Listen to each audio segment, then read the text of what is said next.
The silent classroom. It was the winter of 1997 when Daniel, a newly transferred high school junior, first heard about the silent classroom. The school itself was an old, red-bricked building that had stood for nearly 80 years, tucked into the heart of a small rural town. To Daniel, who had spent most of his life in the city, it felt like stepping back in time. The school had narrow corridors, faded posters from decades past, and doors with heavy wooden frames.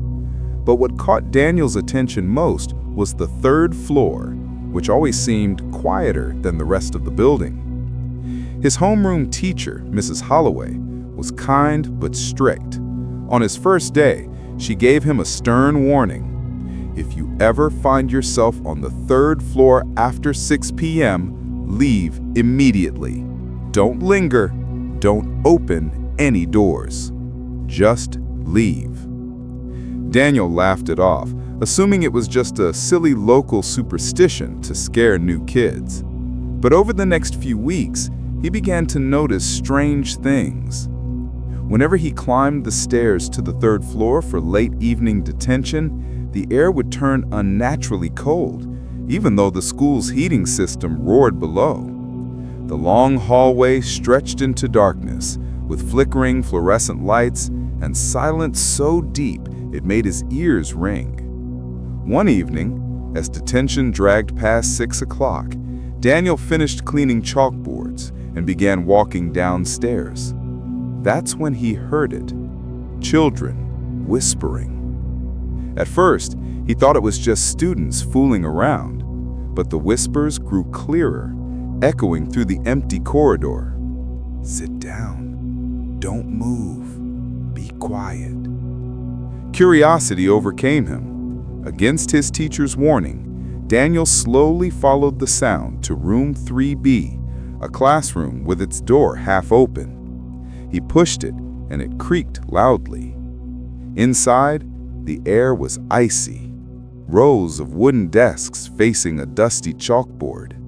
But what caught Daniel's attention most was that every desk was filled. Figures sat there. Children, pale and unmoving, dressed in outdated uniforms from the 1950s. Their heads were lowered, as if waiting for instructions. Suddenly, chalk scraped against the board. Daniel froze. A shadowy figure, resembling a tall man in a suit, stood at the front of the classroom, writing something he couldn't read. The figure slowly turned, and Daniel glimpsed a hollow face with empty sockets where eyes should have been. The whispering grew louder. Sit down. Sit down. Daniel bolted.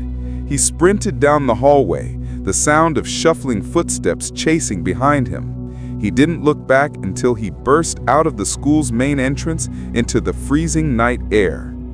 The next day, shaken, he asked an older janitor about room 3B. The man paled and lowered his voice. Back in the 50s, a teacher went mad, locked the classroom door, and none of those children made it out alive.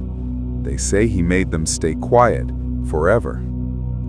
From that day on, Daniel never stayed in school past 6 p.m. But sometimes, walking home, he swore he could still hear faint whispers trailing behind him. Sit down. Don't move. Be quiet.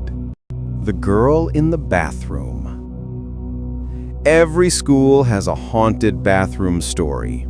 For Crestwood High, it was the second-floor girls' restroom, the one with cracked mirrors and flickering lights. Students whispered about a girl who died there in the 1970s after being bullied so relentlessly that she locked herself inside and never came out. Most students laughed it off as a typical ghost story, but not Emily. Emily was a sophomore who stayed late for drama practice.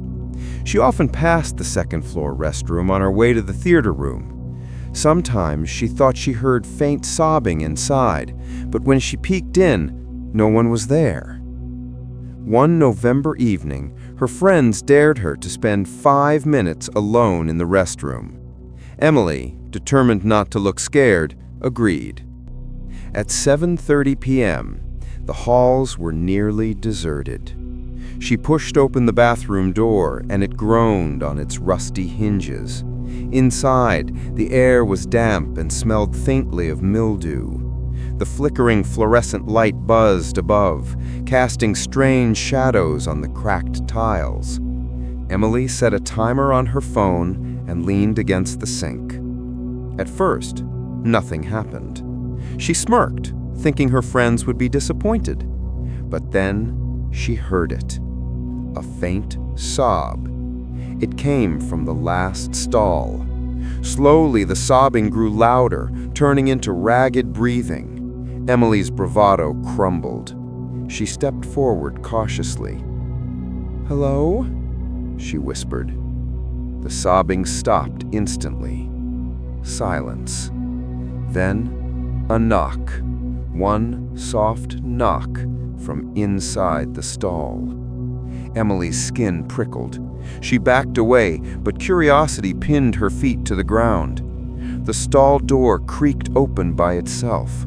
Slowly, a figure stepped out, a girl drenched in water, with long, dark hair clinging to her pale face. Her eyes were sunken, her lips trembling. Emily froze. The girl whispered, "Do you have a mirror?" Emily's shaking hand pointed toward the cracked mirror above the sink.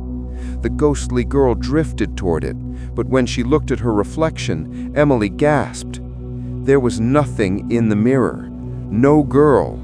Only Emily's terrified face. The ghost turned back toward her, and in that moment, Emily understood. The girl wasn't asking. She was demanding. "Give me your reflection." The lights exploded, plunging the bathroom into darkness. Emily screamed, fumbling for her phone's flashlight. When the light came on, the girl was gone. But Emily's reflection in the mirror was gone too. She ran from the bathroom hysterical. When her friends tried to calm her down, they gasped, because when they looked into the mirror in the hallway, Emily's reflection still didn't appear. Over the following weeks, Emily began to fade. Her skin grew pale, her voice softer, her presence weaker. Teachers sometimes forgot she was in class. Friends would look at group photos and realize Emily wasn't in them, though they swore she had been standing there. By winter break, Emily stopped coming to school. Rumor spread that she had been admitted to a psychiatric hospital, mumbling about a girl who took her reflection. The second-floor restroom was locked soon after. But late at night, janitors still hear faint sobbing behind its door. And sometimes, if they dare to peek at the cracked mirror, they swear they see two girls standing there. One with dark hair, and one who looks exactly like Emily.